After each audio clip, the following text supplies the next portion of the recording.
Alright guys, hope you're all doing well and keeping safe. We got a ton of new stuff announced in today's State of the Game, so I'm going to go over all of it here. That's really all there is to it. If you enjoy this one, drop a like down below and let's get started. So as usual, I got my bullet points here, and we got basically we just got all of the new stuff that's coming with Season 4. Pretty much everything, so let's just go over it all. So we had Hamish, Trick and Johan. We did the priority alerts to start off with, but they just confirmed there was a maintenance yesterday. It was just server-side stuff. There was nothing really changed, so that's that. Now TE12 PTS is coming this Friday the 13th. The aim of this PTS is to test all the new gear, the optimization station, resource balancing, and just general feedback. The patch notes for this will be available on Friday. The global event shop and new global event won't be available on the PTS. They didn't mention this on the stream actually, but I don't believe any story kind of stuff is going to be included as well. The PTS will be slightly different this time around. Wave 1 will start Friday and end the following Wednesday, so that's actually on the 18th of November, and then Wave 2 will start on the 27th and run until December 2nd, so there's actually about a week between each wave. The best place to obviously give your feedback is on the PTS forums. The PTS is PC only, and preload will be available tomorrow. If you are going on, then characters are going to be imported from yesterday's maintenance. So if, like me, you wanted to maybe don't have a PC character, or maybe you've only just started, then you could effectively go on there and start today and you'd be okay with going on to the PTS. Wave 2, they will likely be another character import for that as well. TE12 design philosophy ? They wanted to do kind of a big focus on skills. Actually, with this next season and TE12, they looked at things that do and don't, that they kind of do and don't like with skill builds. They found it just felt like you threw up skills and then you kind of just hid, which is pretty much what I do. And they want this to be a little bit more engaging. And here we got onto a lot of image guises, so we're just going to go over these. The first image is the new exotic PDR called CAPACITOR, and this is a rapid-fire assault rifle. And as you can see from the talent, shooting enemies builds stacks to a cap of 50. Each stack grants plus 1% skill damage. After 5 seconds, stacks delay 1 per second. For each skill tier, gain 5% weapon damage. Now, again, I'm going to go over all of this in more detail in a future video, but you can already just read that and you know how strong that is. Really does look strong and pretty interesting. They confirmed that the way you get the capacitor is it's going to be a feature reward of the summit challenges. So 5 challenges per run will give you the first capacitor or a capacitor. You'll then get the recal blueprint, and then of course it will go into the usual loot pool. They then moved on to this next image. This is the Scorpio shotgun. This is again a new exotic. As you can see from the talent, shooting a target applies stacks of venom which lasts for 10 seconds. Increasing stacks adds more severe debuffs to the target. For 1, it's poison. For 3, it's disorient. For 6, it's shock. And then for 7, target takes additional 20% damage from all sources. Stacks no longer increase. This is a 6-12 variant. They did confirm that the debuffs are different in PvP, where they are bleed, disrupt, and snare. And it's actually good to hear that they did that. They balanced them separately, because I can't imagine how frustrating poison, disorient, shock would be in PvP. So that's really good news. Another question come up: does it count each pellet, or is it just for one shot? And Trick confirmed it's each shot, otherwise it would proc all of it immediately. As you can imagine, if there's 8 pellets and you hit all of them, then you're going to proc the entire talent straight away. So it's each shot, not each pellet, unlike strikers, for example.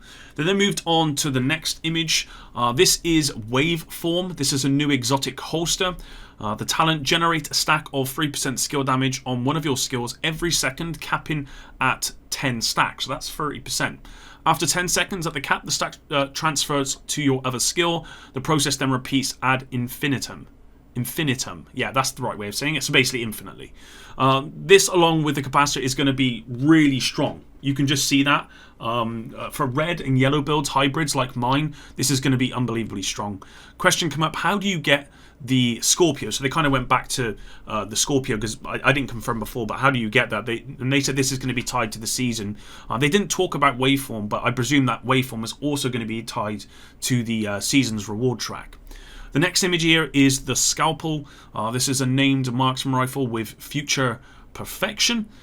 not really a lot I can say about that. It's just a new named item. The next image here is test subject, which has perfectly in sync. So as you can see, this is actually the this is going to be a new weapon type, PDR weapon type. Yeah, with perfectly in sync, so that looks cool.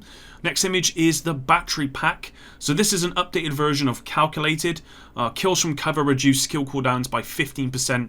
And as you can see, this is also the new brand set as well. So this is actually called Caesar's Guard, which is part of the Empress International brand set. The first tier, as you can see from the talents, the first piece is skill health. They're going to have skill damage, and then we have skill efficiency, so 10% for each of those. Skill efficiency being really strong, so this could be a very strong piece of gear in tier 12. Next up is the new gear set called Rigor, and this is the backpack. So for 2 pieces you get 15% skill haste, and then 3 pieces is 50% skill duration. 4 pieces is called Tend and Befriend. Interacting with your deployed skills grants the skill 25% skill damage for 10 seconds. This buff cannot be refreshed. Interactions include using or deploying a skill, changing the skill target, and healing the skill. And then bag talent as well is complete uptime, which says cancelling your skills will reset the cooldown. So again, looks really, really strong. And then they also included the chest piece here, and the talent on this is called Best Buds. Increase the damage buff from 25% to 50%. So yeah, just a lot of damage coming out of all of this stuff. They then included this image as well, just to show kind of the new brand set and what it looks like. Moved on, the devs confirmed that some of these talents will be treated differently for PvE and PvP, which makes sense. It needs to be balanced appropriately. They then went back to just confirm the Empress International brand set and what the skill efficiency does. So for anyone that doesn't know, if you haven't got Memento, for example, it basically counts as 1% for every skill attribute. So if you've got 10% skill efficiency, then you're getting 10% skill damage, 10% skill haste, 10% skill duration, etc. So if you think about that on this on one of these backpack here, was it on the backpack? It was probably on the it was on the brand set. If you've got 10% skill efficiency on there, then you're getting an extra 20% skill damage, because the second piece is skill damage. You're also getting obviously 20% skill haste, because the first piece is skill haste. So it's going to be really strong. Next up, they talked about the new skill variant called Achilles Pulse. Again, I covered this in yesterday's video, but they've gone into more detail as to what this is actually all about now. So they said this is a single target pulse. It identifies vulnerabilities on the enemy, on NPCs, and the amount it shows scales with the skill tiers. So if you've got 6 skill tiers, then it will show 3 vulnerabilities when using this single target pulse. Shooting these hotspots on these invulnerabilities on the target applies your headshot damage as bonus damage. So let's say, for example, you use this pulse and on a single target, and let's say, for example, you had 1 skill tier, so it only showed 1 vulnerability, but you had a 200% headshot damage on your build. It would apply that as an extra 200% weapon damage. So you can see where this is going. The amount of damage that you could possibly do here is going to be crazy. Imagine doing this with a Nemesis sniper with max headshot damage or something.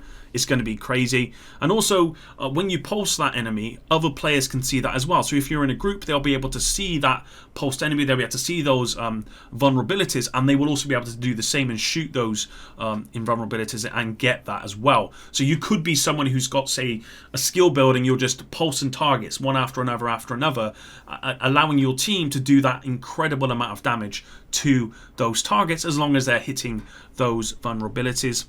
There's a lot that could happen with this pulse skill, along with all of the stuff that's mentioned in this video. I can already see the amount of crazy build videos that are going to come out as a result of this. They then went on to say that the inventory is going to be going up to 150. I think that will be on the PTS as confirmed. And then lastly, there will be a state of the game next week talking about PTS feedback. So that's it really, guys. That was it for today's state of the game. All in all, there was a lot of stuff. They went through it pretty quickly, because when Hamish came on, he was like, there's a lot here we've got to get through. But actually, it was a pretty short state of the game. They pretty much just went through the stuff. They told us what it was, And yeah, we're going to have to test this out in the PTS, unless of course you're a console player, and then you won't be able to. I myself, I have the Division 2 on PC, but I don't have a character that's done Warlords, so I don't think that I'm actually going to be able to participate in this PTS again, unfortunately. But I'm looking forward to seeing how this stuff works out. I can already see how strong some of this stuff is going to be. The red-yellow hybrid build was already pretty strong in this game. I think it's still probably one of the best builds in the game, and yet this is just going to add to that. Adding the capacitor in there, adding the new waveform in there, for example, that sort of stuff is going to make those kind of builds even more prevalent, even stronger. And skill builds generally are going to be not only just really strong with skills, but some of this stuff is also going to allow you to do incredible amounts of weapon damage. So we're definitely going to be getting a red-yellow meta when it comes to T12. Unfortunately, when it comes to armor and blue builds and stuff like that, yeah, there's not really going to be a place for it as much with this next T12. But that's it for today's video, guys. Thanks very much for watching. Like I said, I might do a kind of a more in-depth kind of few videos on this stuff over the next coming days. Let me know if you want to see that. Leave it in the comments down below. And with that said, epic out.